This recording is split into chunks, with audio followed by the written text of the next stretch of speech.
Bienvenidos chicos, esta es una clase más del curso de cálculo.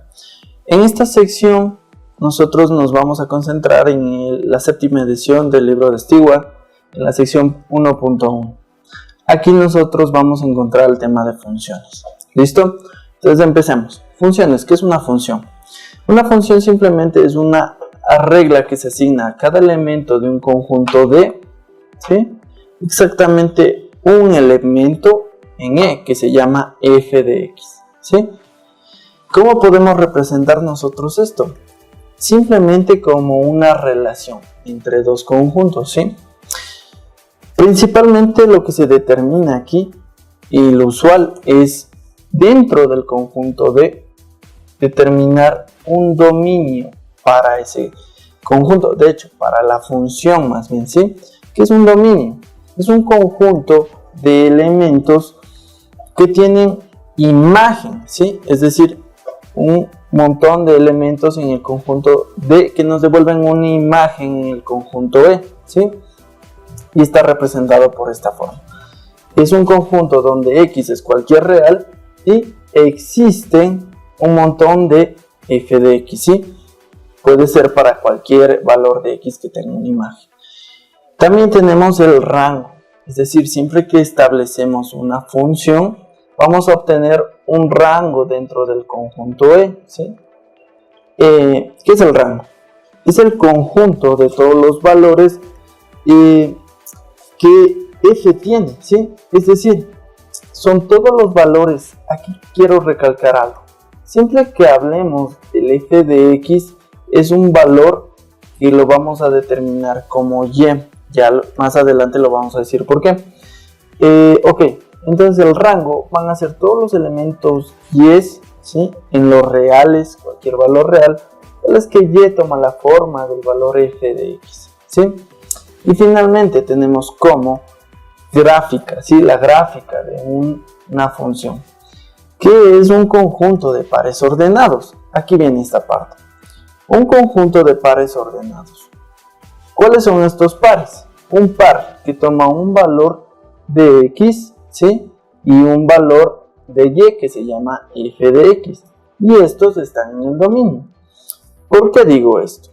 Porque nosotros al final vamos a tener que representar de alguna forma una función. Cabe recalcar antes de pasar al siguiente tema que una función simplemente es una relación, ¿sí? Una relación entre dos conjuntos, y vamos a ver qué es lo que sucede. Seguimos. En la representación de una función nosotros podemos hacerlo de varias formas. La principal es la verbal, la numérica, la visual y la algebraica, ¿sí? ¿Cómo representamos verbalmente a una función? A través de palabras. Por ejemplo, ¿cuál es el área de un círculo? ¿Sí? El área de un círculo tiene una forma, ¿sí?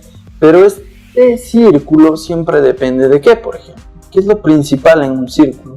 Es su radio.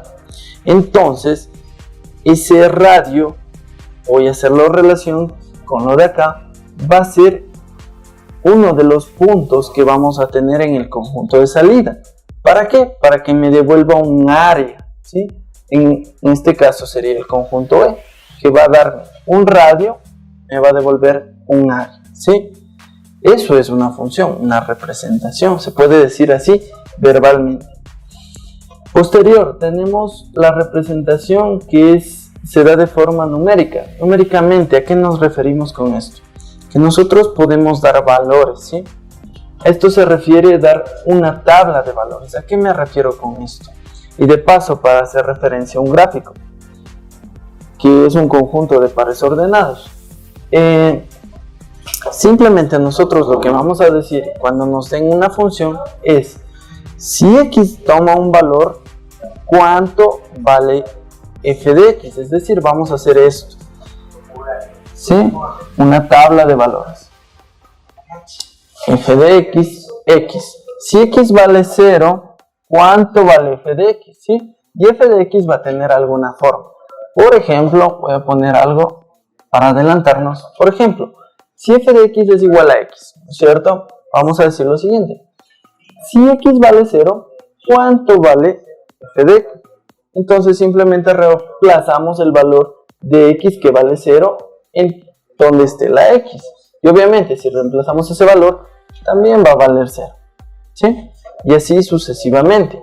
Es por eso que el gráfico es un conjunto de pares ordenados. Y por eso les digo que esta parte de la función la vamos a determinar como y. ¿Por qué? Porque luego tenemos la representación visual. ¿Cómo hacemos para representar visualmente una función? Mediante un gráfico, ¿sí? ¿Cómo representamos esto en un gráfico? Para ello nosotros nos trasladamos a lo que se conoce como un plano de coordenadas. ¿Qué es un plano de coordenadas? Simplemente son dos rectas que se atraviesan perpendicularmente, ¿no es cierto?, por el centro, en donde tenemos una recta numérica que da valores de x y una recta vertical que nos va a devolver los valores de f de x o de y, ¿sí? Entonces, por eso, en la representación numérica, que es mediante la tabla, nosotros decimos lo siguiente, ¿no es cierto? Si x vale 0, ¿cuánto vale y? 0. Y ubicamos el conjunto, ¿no es cierto?, que es el par ordenado, 0 en x, 0 en y. ¿Sí? Podemos hacer otro, por ejemplo. ¿Qué pasa si x vale 1? Entonces, ¿cuánto vale y? Y también va a valer 1. ¿Sí? Entonces, ubico ese punto. Si x vale 1, que va a estar acá, ¿cuánto vale en y? También va a estar en 1, ¿no es cierto? Y ubico este punto, que va a ser el 1, 1.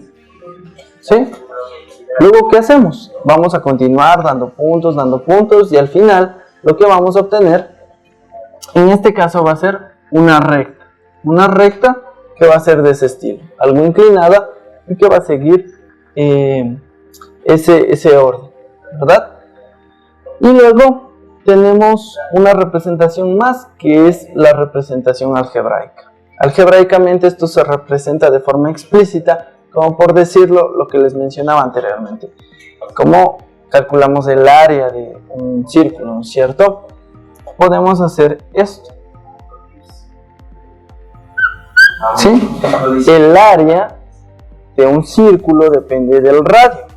Y el área de un círculo es pi por r al cuadrado, ¿sí? Pi es un número, es un coeficiente que nosotros conocemos y es 3.14, ¿sí? Y r es una variable que no la conocemos. Entonces esto es una forma explícita de una función. El área depende del radio. Entonces, si el radio aumenta, el área va a ser más grande, ¿no es cierto? O si es más pequeño, el área va a ser más pequeño. Eso es representar explícitamente una función. Ahora, hay varias clases de funciones, por lo cual nosotros debemos considerar algo que es muy importante. Las funciones que son por secciones o por partes. ¿Cómo es una función por secciones o por partes? Es una función de este estilo. F de x toma una forma, cualquiera que ésta sea, en este caso he puesto 1 menos x, ¿sí? Pero bajo una condición. Bajo la condición de que x sea menor o igual que menos 1, ¿sí? Estoy tomando una parte. Si quiero representar esto en el plano, ¿no es cierto?, me voy al plano, ubico el valor de menos 1 en el eje de las x, es decir, en el eje horizontal, y lo que hago es ubicar el menos 1, ¿sí? Y a partir de menos 1 hacia la izquierda, porque me dice que tiene valores hacia la izquierda, o sea, menores que menos 1, entonces la función tomará este valor, ¿sí? Entonces tomará alguna forma por aquí, ¿sí? Y luego, ¿qué haré? Luego me dice que x también vale x cuadrado, ¿sí? Pero ¿a partir de qué valor? A partir del valor menos 1 en adelante, ¿sí? Es decir, que a partir de este valor, no sé, en algún punto se van a conectar y esto va a tomar una forma de este estilo, más o menos, ¿sí? Solo es una representación. Deberíamos graficarlo bien para ver qué nos queda. Ok, estas son las funciones por partes. Y aquí cabe mencionar algo. Que de paso, en las secciones por partes ya nos establecen cuál es el dominio de la función, ¿sí? Recuerden, es importante siempre que trabajemos con las funciones determinar su dominio y determinar su rango.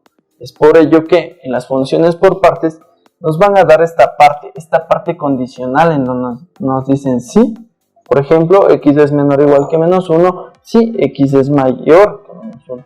Ese es el dominio en este caso, ¿sí?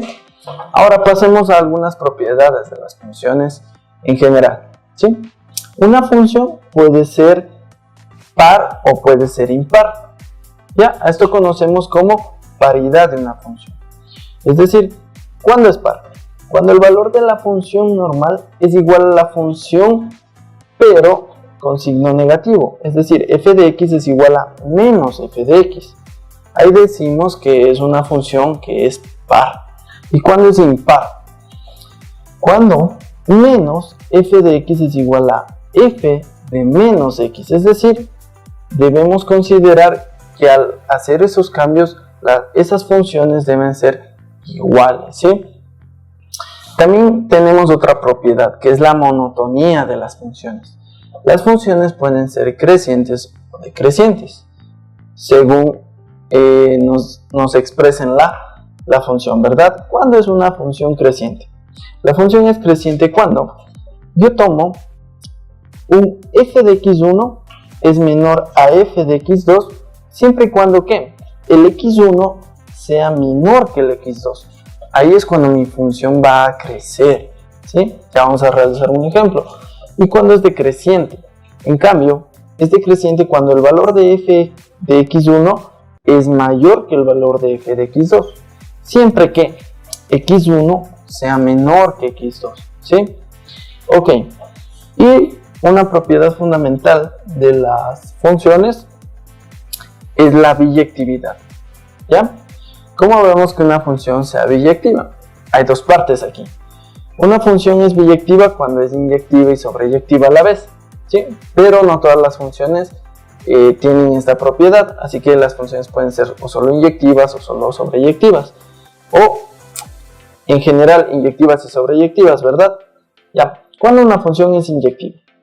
Cuando, si nosotros consideramos dos valores de x distintos, ¿sí?, que son iguales, y al realizar distintas operaciones, al juntar esto en una ecuación y al resolver la ecuación, determinamos que el valor de x1 y el valor de x2 también son iguales, ¿ya? Y cuando una función es sobreyectiva. Una función es sobreyectiva cuando, en pocas palabras, el conjunto de llegada de la función es el rango de la función, ¿sí? Es decir, el conjunto de mi llegada es todo el rango de la función. Y se puede ver así. Nos dice que para todo elemento, ¿no es cierto?, que esté en el rango, que sea cualquier elemento y, para cada elemento de esos debe existir con anterioridad un elemento x en el conjunto de salida, ¿no es cierto?, de tal que siempre obtengamos que el valor f de x sea igual a y, ¿sí? Lo que les digo es que esta propiedad de aquí nos dice que el conjunto de llegada es todo el rango de la función. Listo, chicos. Finalmente, realizaremos un ejemplo rápido de una función para determinar estas propiedades. Una función rápida podría ser el valor de esta función de aquí, ¿sí? Como lo puse con anterioridad. Si la graficamos, hacemos una tabla de valores, vamos a obtener esto, una línea inclinada que va a ser de esta forma. Entonces, veamos si esa función es par. ¿Cómo vemos esa función? ¿Es par o impar? Entonces, ¿qué debemos hacer? Yo debo tomar el valor de f de menos x, y esto que es igual a menos x. Entonces, ¿qué debo hacer? Ver cuál de estas dos cumple o no cumple, ¿sí? Entonces, si yo observo el valor de f de x es x y el valor de f de x, de menos x, perdón, es menos x, ¿sí? Entonces, ¿cuál es la propiedad que está cumpliendo? Es la segunda propiedad, es una función impar, ¿sí? Bueno, podemos determinar eso. Ahora, ¿cómo vemos la monotonía de una función? Podemos representar esto según su definición, ¿verdad? Nos dice que a cada valor más pequeño, el siguiente, si es creciente, debe ser también pequeño. Y si es decreciente, ese valor debe ser más grande, ¿no es cierto? Entonces fijémonos, tomemos el valor 1, ¿sí? Este será mi x1. Y voy a tomar el valor 2. Este será mi x2, ¿sí? Entonces, como ustedes se pueden fijar, 1 es menor que 2. Veamos qué propiedad cumple, ¿sí?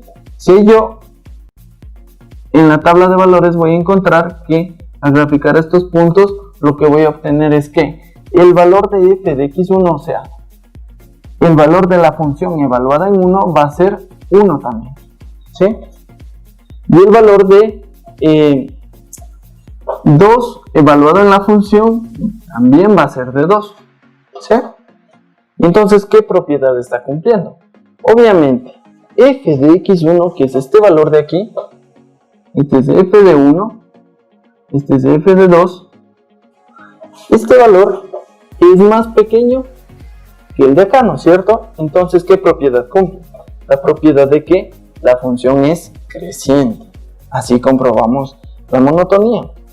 Y luego vemos inyectividad. Veamos esta inyectividad. ¿Qué es lo que digo? Que yo tomo dos valores distintos, ¿no es cierto? Entonces, en general, yo debería tomar dos valores distintos cualesquiera. f de x1 y f de x2, ¿no es cierto? ¿A qué son igual el f de x1? Sería un valor cualquiera, x1. Y el valor de f de x2 también sería x2, ¿no es cierto? Entonces esto es de manera rápida el decir que de hecho, al hacer esto con esta función principal, ¿no es cierto? F de x igual a x va a cumplir la inyectividad, porque eso es lo que necesitábamos, ¿sí? Y finalmente, la sobreyectividad.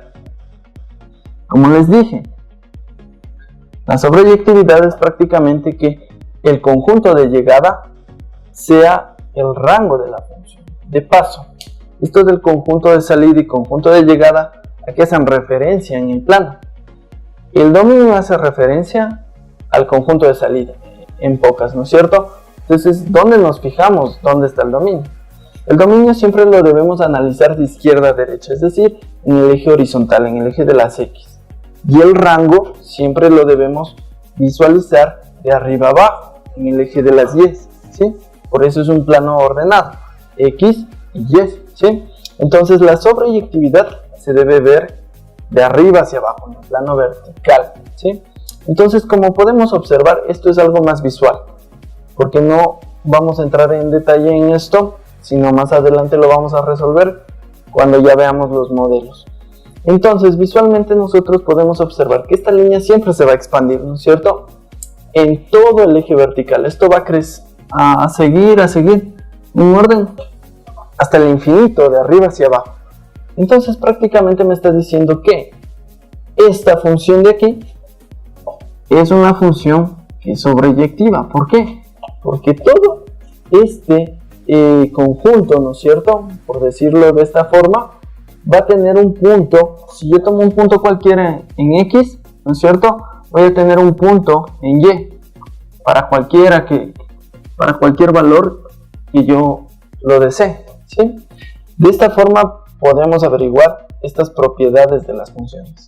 Espero que esto les sea de mucha ayuda. Nos veremos en la siguiente clase con más temas del libro de Stewart. Gracias.